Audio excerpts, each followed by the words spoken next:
very exciting Facebook tutorial. I'm going to be showing you how to make more friends and how to fool everyone into thinking that you have a better life than you do. That's not entirely true, but we should be friends, mind you. I think that's a great idea. Then we can like each other's photos and shit, and we can share our experiences. It's going to be amazing. So let's jump into DaVinci Resolve, and I'm going to be talking about how I got from, say, this shot to this. So it's the same shot, obviously, but what I've done is enhance certain features of this young man's face, and also played with things like contrast and color, and the results, dare I say, are magnificent. So how did I get to this place, and what were the thought processes along the way? Now, I'm not going to show you how to use DaVinci Resolve as a software guide. You can look that up on YouTube. There's hundreds of tutorials that teach you how to import these drives, how to manage your footage, how to conform the footage to a timeline. But basically, I want to talk about the coloring aspect. So let's jump straight ahead into that.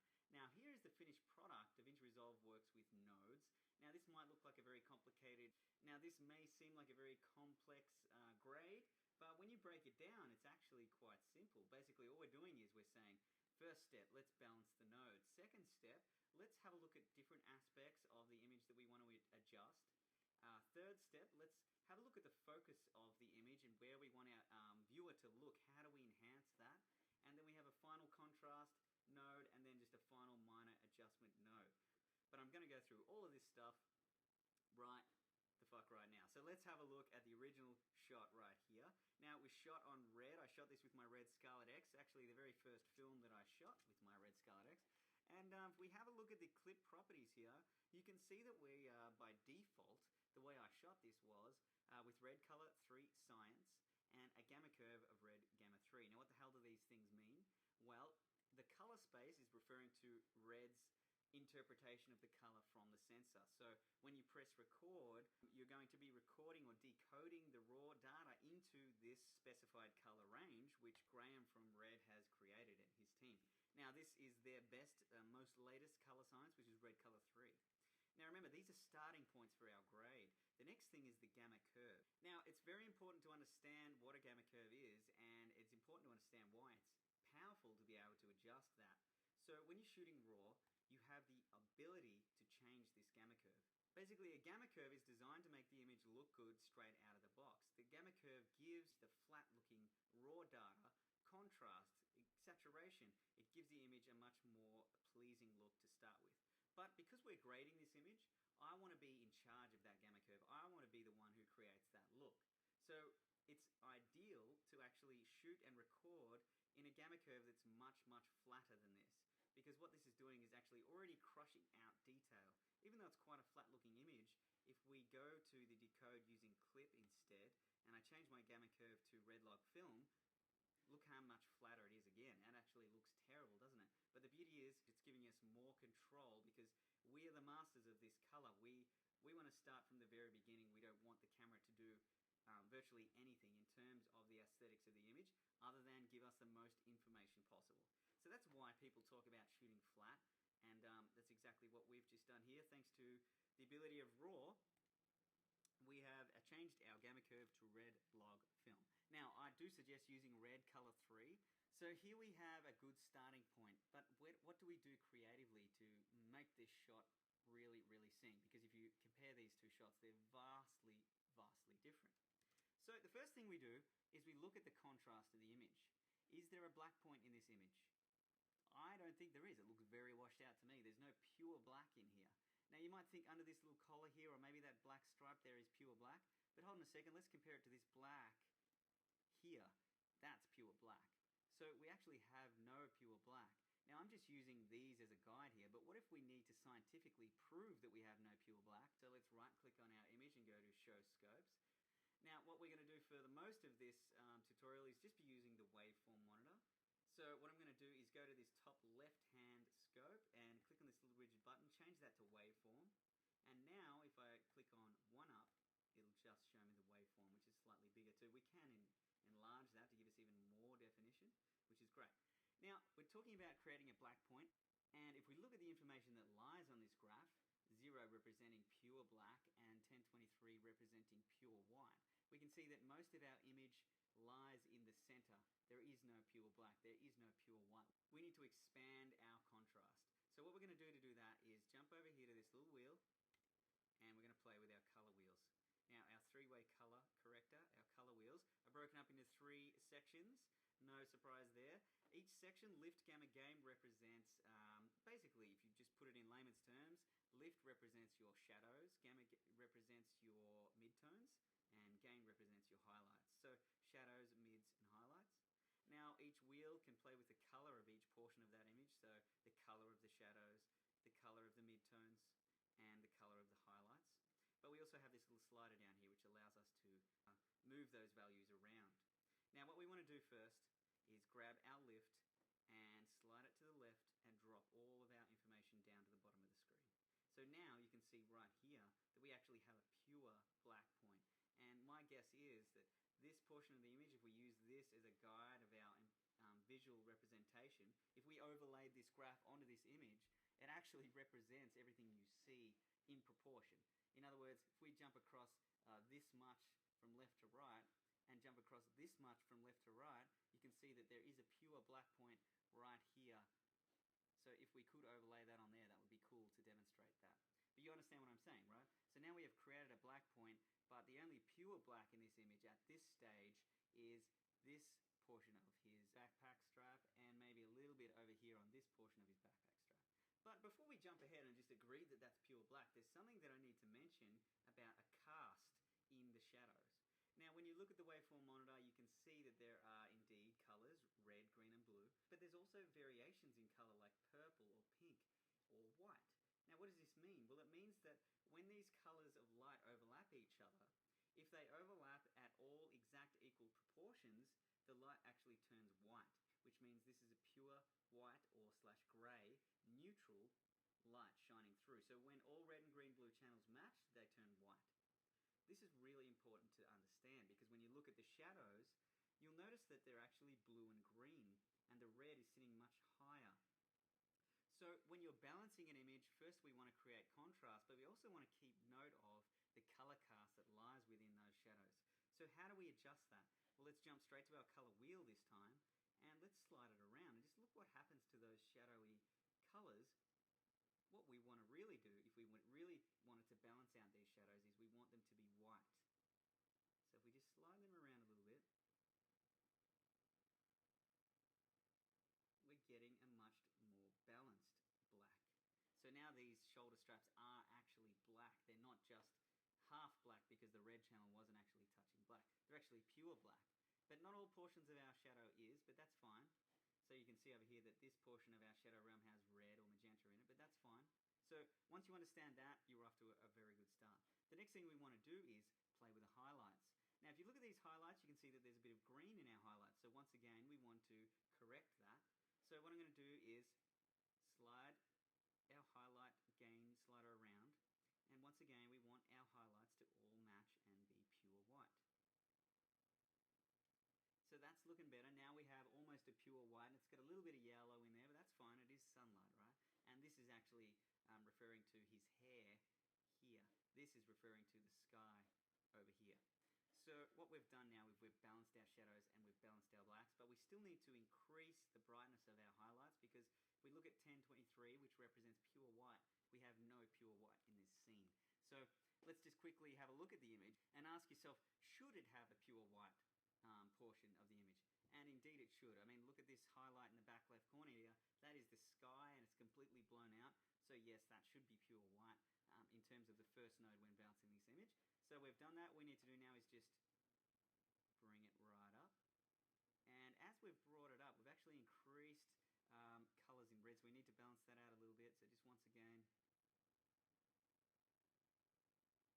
try and balance that out as best you can and let it hit the roof. So now we have a balanced image, roughly. So now that we've created a black and a white point, added contrast to the scene, I want you to look at the image and think about the guy's skin and look at the overall color cast of the image. To me, it looks a little bit cool and a little bit green. So whenever you're doing color correction, you need to think in opposites. So what is the opposite color of green? And if you don't know that, it's pretty easy to figure out. All you do is look at these color wheels and look at 180 degrees, just imagine you drew a line. So here's green, and if we look 180 degrees across from there, the opposite color is pink or magenta. So if you want to cancel out green, all you do is push magenta in. Now remember, it's a very sensitive adjustment. So remember, color correction is all about subtlety and just making very minor adjustments. So all I've done there is gone to my gamma midtones and added magenta to the shot. Control F full screen, Alt D. Now we're looking pretty good. We've got a balanced image, and in terms of white balance, it's looking pretty damn good to me. So let's compare that to the finished grade. We're still a ways off. His skin looks a little bit pale. The background is looking almost black and white. The contrast could be increased. The sharpness could be increased. His eyeballs and the color of his eyes could be enhanced. All of these things we're going to get into in a second. So now we want to create a new node. So how do we do that? As long as you've double-clicked on this node, if you press Alt-S for Sam or Samantha, then you have node number 2 here. And now we can start grading that without affecting our original balanced node. But keep in mind that these are an addition. So every time you add a node in the chain, they're adding each correction to get to a final result, which is over here. So we'll go into that in a bit more detail in a second, or it will make more sense as we go through this tutorial. But the second node, we want to make a selection. I want to start modifying specific portions of the image. So in our first node, we kind of did that using this 3-way color wheel thing, where we selected shadows, midtones, and highlights. But now we're going to get even more selective, and we're going to use a method called qualifying. So if we go over here to the second tool and click on qualifier, we have this little magic wand tool that we can use, just like in Photoshop. And what we could do, for example, if I wanted to select this guy's skin, I could just click on the skin and it would give me a selection.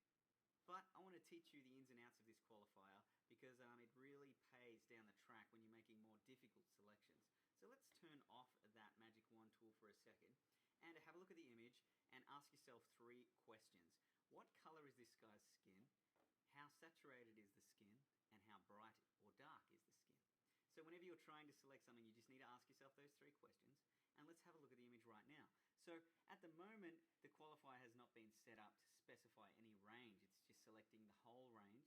So what we want to do is have a look at the skin and ask ourselves, is it green, is it blue, is it yellow? Well, let's have a look at it. It's very, very desaturated. It's almost grey, but it definitely has a pinky yellow color to it. So what we're going to do is go to the width and just shrink in that width just to the color realm that we think the skin lies. Now, once we play with the width, we can then go to the center and slide that around as well. You'll notice as you slide it around, this color in the middle saturation area changes. So this gives you an indication of what color that we're going to be selecting. So if we just move it around until it sort of starts to look like the color of his skin, which I would say is about there, we're off to a good start, at least with the chroma value. The next thing we want to do is say to the qualifier, how saturated is that color? So if we look at the color of the skin, it's mostly very, very desaturated, isn't it? So if we go to the high point, we can move that down. It's definitely, we don't want to select anything in this sort of saturation area. We want to bring that right down because the saturation's almost black and white, the skin, but it does have some color to it.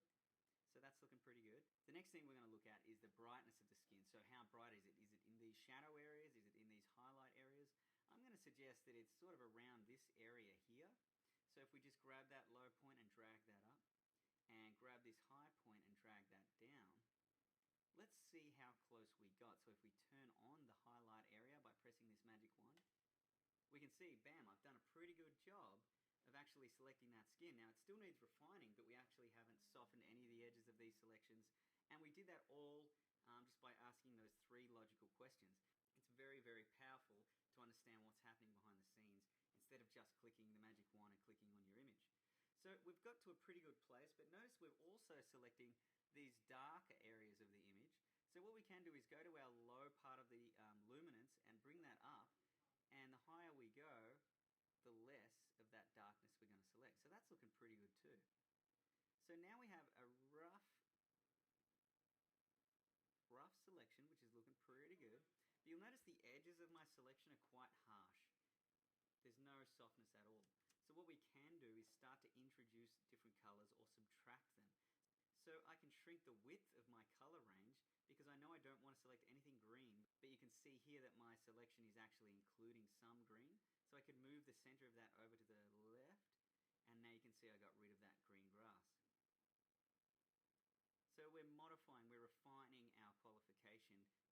this skin. Now it's looking pretty good.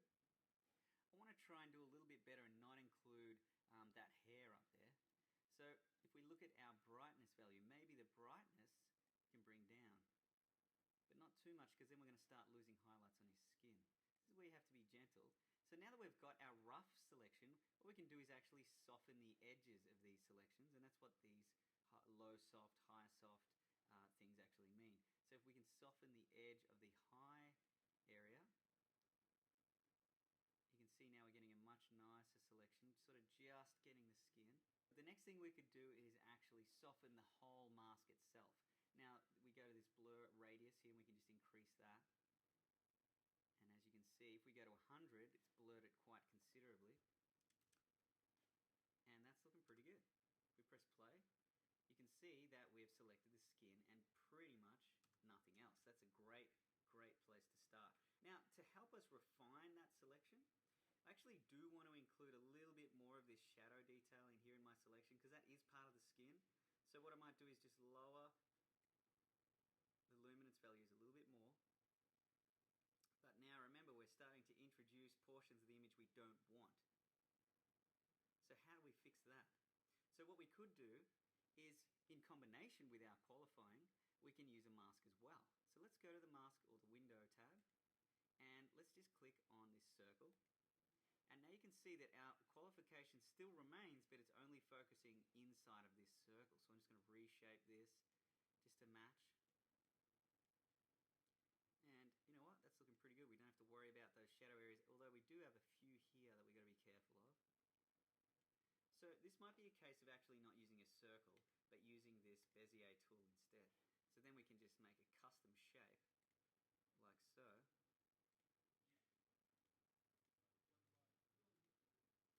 And now we can soften the edges of that shape just by moving the yellow portion, because the yellow portion of the window actually refers to how soft that part of the mask is, as you can see down here.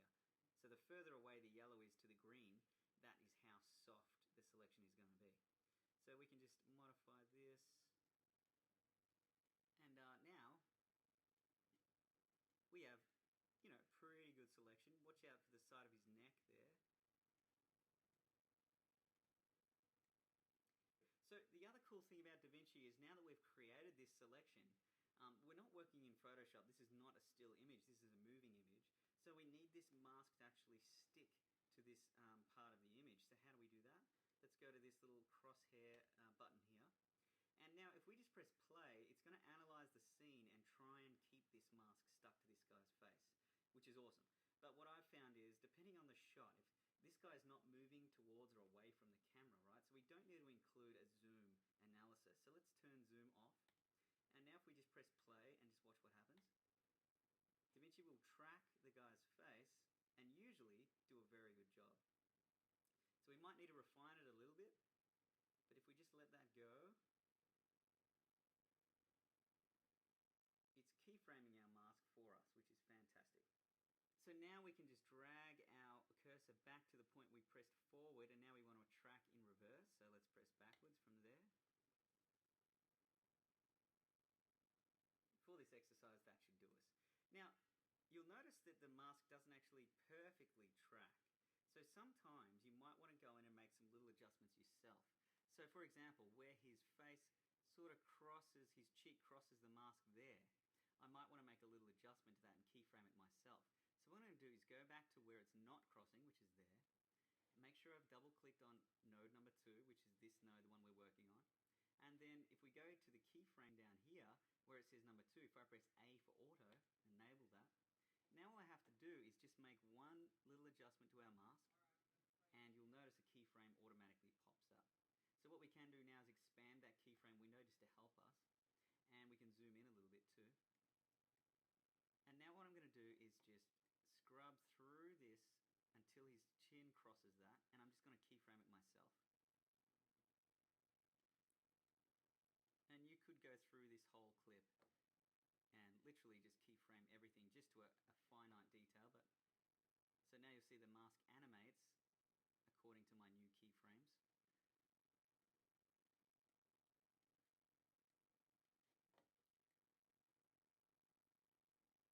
And just have a look at anything else that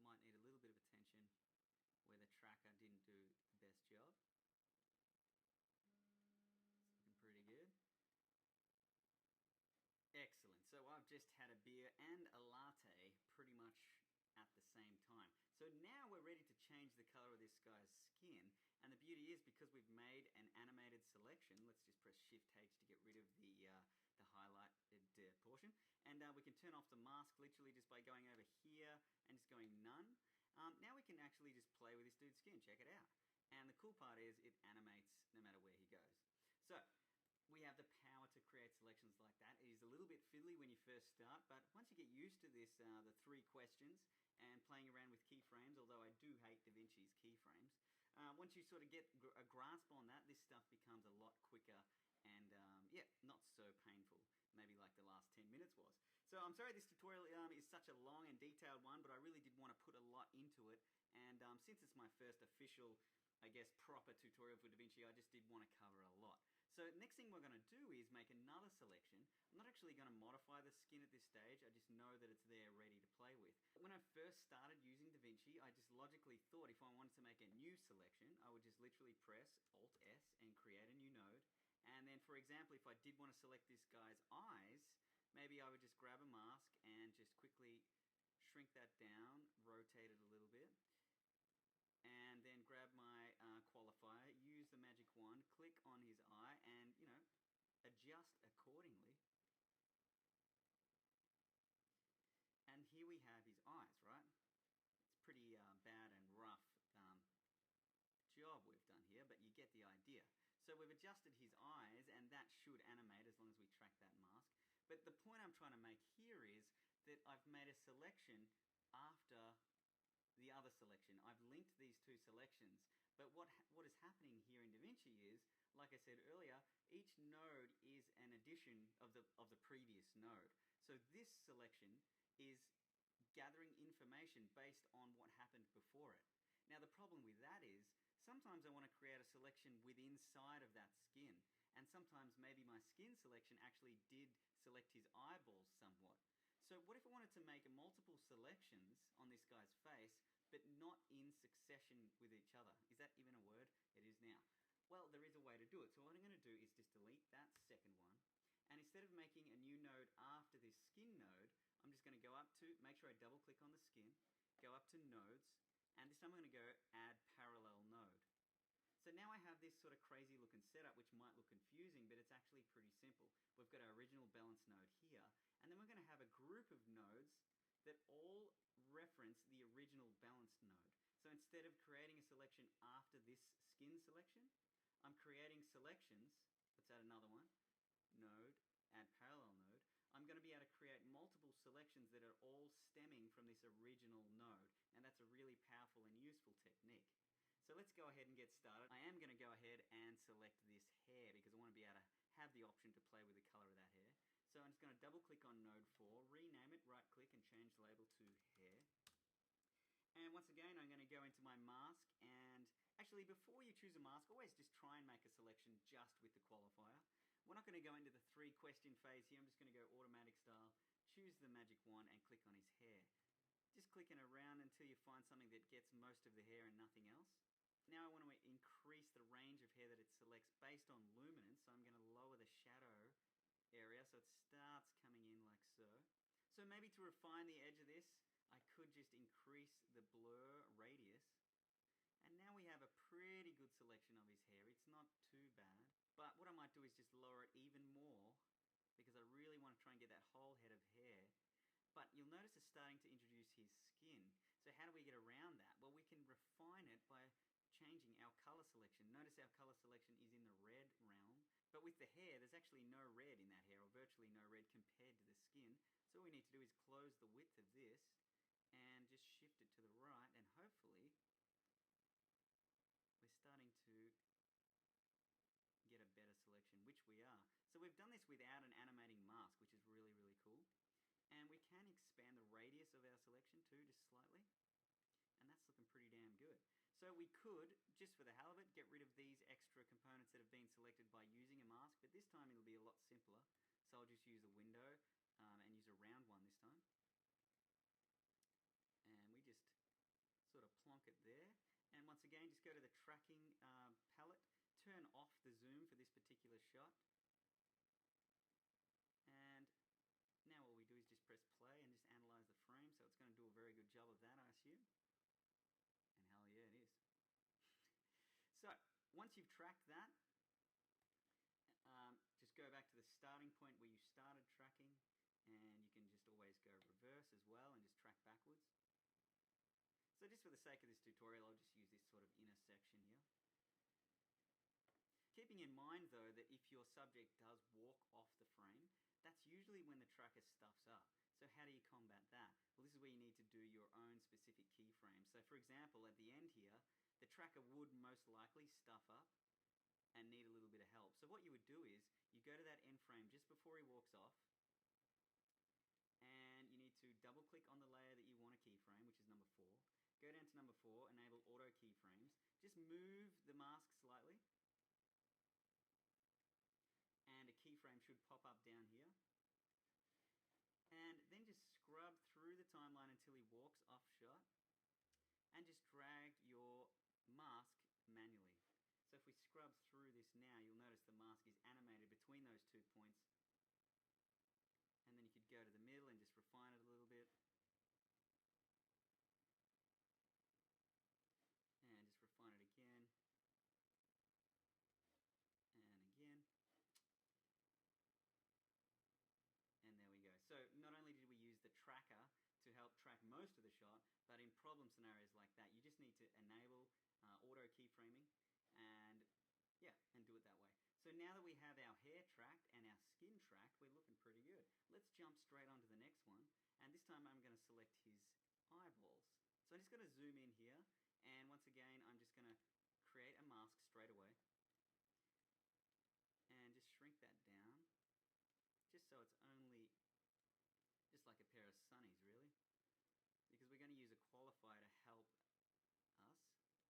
So once we've done that, you could just go straight to your tracking and just start tracking. See how it goes. So it should do pretty well. It's nice high contrast, good detail. The tracker should be fine sticking on those eyeballs. It seems to be doing a good job there. And in a second, we're just going to add a qualifier to this mask. So I'll just scrub back here until I find a clean frame where his eyes are open.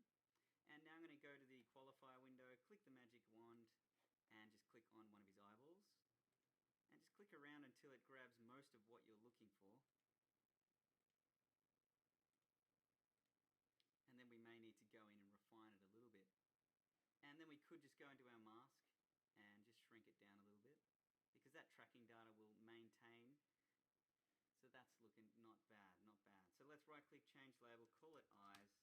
And if we press Shift H and we just change the view to none, now you can see that I can increase the brightness of his eyes. I mean, I haven't done the best selection there. Put some blue in there. And if I press Control D and turn that on and off, you can see what I'm doing there. So obviously we can do a better job, but you get the idea. Now the beauty is that all of these selections, the skin, the hair, the eyes, are all based off this original balanced image. So they all have full data to be able to track from and key from. Now this parallel node here actually isn't very useful for us in this particular example, but it's absolutely necessary for this setup. So basically we have our balance node on the left, our parallel node on the right, and now before we go any further we need to add another node. So now we have our group of selections. There's one more selection I need to create, and that is the shirt. Just because I feel like the shirt is a little bit lacking. It looks a little bit grey or blue, and I really want to make it white and crisp. So I'm going to create one more selection. So if we just double click on the top layer and we go nodes and add parallel again, then we'll have an extra one there.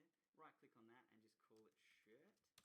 And double click on that node, go to our qualifier, click on the magic wand, same stuff, and just click on the shirt. Now straight away DaVinci's done a pretty good job there. It's going to increase the highlight range. And if we turn the hue off, let's just see what happens. Now what I'm going to do is actually draw a mask around the shirt. But in some instances, this is why it's handy to understand this 3-question system. What color, how saturated, how bright. Because when you're making a selection, sometimes you actually don't want to include color information. For example, this shirt, it's mostly luminance. And for me to get a clean key, I need to actually tell it turn off the hue, and now you can see I've selected the edge of that as well, which is great. The only problem is now I'm selecting all variations of saturation and luminance, which does include the color red. So what are we going to do about that? Well, I'm just going to draw a mask around it, and that's going to help our selection.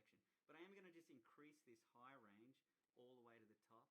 So then I'll just go to our mask, and I'm going to use the Bezier tool this time and just draw a nice, when I say nice, a quick mat around that. And yeah, just refine that a little bit.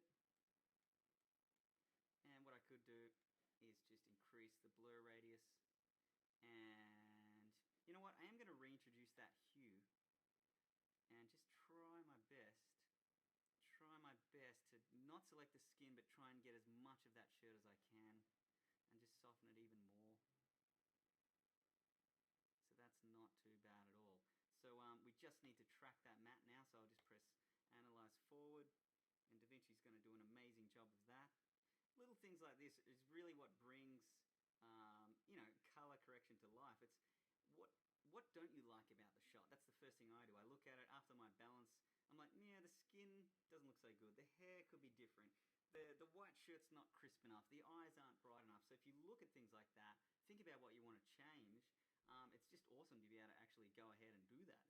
It's really rewarding when you get the result that you hoped for. So hopefully this tutorial is going to help you with that. So there I've analyzed forward. I'm just going to quickly analyze back as well. And alright, so that's looking pretty good. Let's just pause that there. Press Shift H. And yeah, so now we have the shirt, the eyes, the hair, and the skin. This is really, really cool. So I'm just going to reset those eyes because I did play with those before. But we actually haven't done anything since our balanced grade, although we are very prepared to do so. What we're going to do now is, well, I'm actually not going to change any of these things just yet. I'm going to add one more node outside of this parallel node. Now this node is going to be called my contrast node. And I haven't actually added a contrast curve, so to speak. What we did in that first node with the balancing was basically just giving the image some sort of contrast, but not a look in terms of contrast. So now I'm going to use curves to create contrast. Now, if you don't understand curves or how to use them, I have a lot of tutorials on my blog, mattscottvisuals.com. Check out there, I've explained curves about 1 million times, but I'm just going to create an S-curve right now, so I'll just drop the shadows a little bit and raise the highlights a little bit. So here we have some pretty nice looking contrast. I'll just press Control D just to turn that on and off. And while we're at this contrast, I might just rename it and call it Color Color Contrast.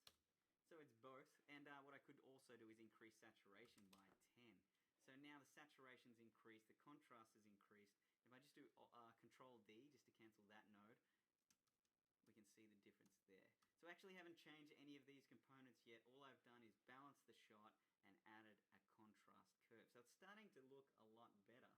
But let's compare it to the final shot. There's definitely a lot more color in the grass. His eyes are more pronounced. His skin looks better. There's a few things we still need to go with this. But the beauty is most of the hard work is done and the rest is just fun tweaking. So the color contrast is done.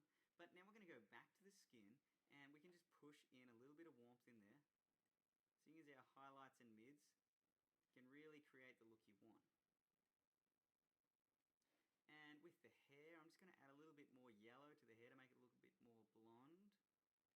And with the eyes, I'm just going to increase the luminance of the eyes with the highlight slider and then the gamma slider. And I'm also going to drop some blue in there, and if we just zoom in, seeing as our highlights and mids can really create the look you want. And with the hair, I'm just going to add a little bit more yellow to the hair to make it look a bit more blonde. And with the eyes, I'm just going to increase the luminance of the eyes with the highlight slider and then the gamma slider. And I'm also going to drop some blue in there, and if we just zoom in, we'll go to the gamma and drop some blue in there as well. Now notice that the actual whites of the eyes have gone blue. So remember, whites being highlights, I would use the gain slider, the highlight slider, to push yellow to balance out that blue, because remember the opposites. So now the whites of the eyes are looking a little bit better. And we just push more blue in there.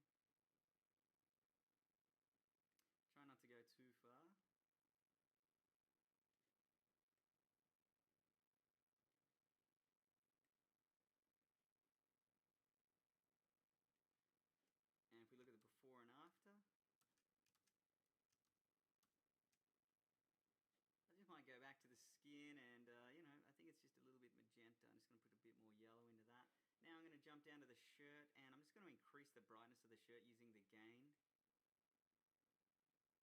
Remember, it's all about subtlety. And I'm just going to push a bit of yellow into that as well, just to warm it up a bit. Now if we press Alt-D, that's going to disable all nodes. So Alt-D will show you the original shot, and you can see we've come quite a ways. But the beauty is we have a lot of control here. This setup really, really works. Now what if I wanted to affect everything outside of a selection? The way DaVinci works is it's really powerful. Let me just demonstrate with a single node here. So I've just added a new node, and I'm just going to add a mask here. So here's a mask. Now if I made that dark just by dropping a curve in there, you can see that the inside of the mask is dark. But what if I wanted to maintain that correction, but then add a correction outside of that same mask? Well, then all I do is right click and go add outside mask. And now you can see these there's a dotted line there plus a solid line. So these nodes, 8 and 9, are linked. 8 is the inside and 9 is the outside. So now we can make 9 brighter or darker. So that's how that works. So the reason I brought that up is, let's delete those two nodes. I want to go to the skin node now, and I'm going to add an outside node to the skin. So basically everything outside of this skin, I want to add a blue tinge to the shadows. So we can go right click, add outside node. And you can see this little outside node that lives up here. And I'm just going to rename that and call it Cool Shadows. And basically just jump straight for the color wheels, go to the lift or the shadows area and just push blue into it. Now remember, just be very gentle and subtle about it. We could also drop the brightness of that. And if we just go Control D, you can see the before and after there. So I just think that looks pretty cool. Finally, what we're going to do is add what I call a focus node. So if we go Alt-S, so double click on the last node, go Alt-S for Sam or Samantha, and what we're going to do is just draw a simple mask around this guy's face, but I'm going to soften the absolute shit out of it, like so. And this is almost going to be like a vignette. But basically on the inside of that mask, I'm just going to increase saturation by 3 or 4. I'm going to go to my sharpness, and I'm just going to add a little bit of sharpness. With the sharpness, the way it works, sharpening and softening, anything in the middle at 50, that means that there is no sharpness or softening happening. Anything above 50 is absolute softness. As you can see there, it's completely defocused in the middle now. And anything below 50 is sharpening. So now you can see that it's very, very sharp, and it starts to introduce artifacts if you're not careful. Generally speaking, with red footage, I don't really like to go above, say, 46.46 sharpening, and even that's quite extreme. But you can see what it's done there. I've added sharpness and a bit more saturation just to the center. If we press Shift-H, you can see this is the area that I'm affecting. And then on the outside of that node, I'll go right-click, add outside node. On the outside of the node, I'm just going to go straight for my curve and just drop exposure a little bit. And while we're there, even though we have a super shallow depth of field, I'm just going to go to my blurring sharpening tool and just add a blurriness of about 3. It's really going to force our viewer to look where we want them to look. Now, don't forget we have to track these masks. So we go to our tracking tab and we just press play forward. Now the beauty of using the inside-outside method is you only have to track once, because the outside node obviously affects everything outside of this mask regardless. So if this is tracked, then you know that your outside node is tracked as well. So once you've done that and tracked backwards as well, you can see that we've got a pretty good looking grade. And obviously the beauty about this method, or the way of using DaVinci like this, is that you can change whatever the hell you want. So keeping this in mind, this is not the best way to do it. It's not the only way to do it. This is just a way that I find works really well. And it doesn't work for every shot either. So you really have to get good at mastering this qualifier tool, animating masks and things like that. But also just get good at looking at image and thinking, what is going to look good? What can I enhance in this shot? And even now when I look at it, I feel like his face could do with a little bit more light. So we could, in fact, go back to this number 9 node, click on the mask, shrink it down a little bit, and actually just increase brightness there. Just a tad. And that's looking pretty damn good. So yeah, that pretty much wraps up my tutorial. Hopefully this was really helpful for you guys. DaVinci Resolve is a little bit daunting when you first jump in. But once you start understanding nodes and the power of nodes, but also understanding these simple tools and how they can really, give you a lot of flexibility and freedom with color, you're going to really start enjoying it. And it's actually a really empowering process to learn color correction, especially since, a lot of cameras are going RAW these days. If you don't understand how to get the most out of your image in post, you're going to fall behind. So not only is it good to stay ahead of the game, but like I said, it's also very rewarding. So check out my blog, be friends with me on Facebook, and yeah, there'll be more tutorials to come. Thanks for listening. My name's Matt Scott, and I'll see you next time. And while you're on Facebook adding me, why not type in Sissy Boy and in brackets short film, and check out the work of Cameron McCulloch. He's the writer, director, and good friend of mine who is the man behind the film. So go and check out their page, like it if you like it. I think it's jumping around festivals as we speak. But yeah, it was a lot of fun to shoot. So it'd be great to get your support. Indie filmmakers, unite. And what the hell, while you're on Facebook, type The Ninja Movies and check out the film I'm shooting right now. I think we're 8 days into principal photography. It's a 33-day shoot, feature film about ninjas. Who the hell doesn't like ninjas? If you don't like ninjas, you're probably a samurai or something like that. But anyway, I'm having an absolute blast shooting this film. And yeah, back to work tomorrow. I've had 3 days off. It's been freaking awesome. We've been in like mud trenches with guns and shit and explosions. Well, there's my alarm. Anyway, I gotta go. Thanks, guys. Peace out.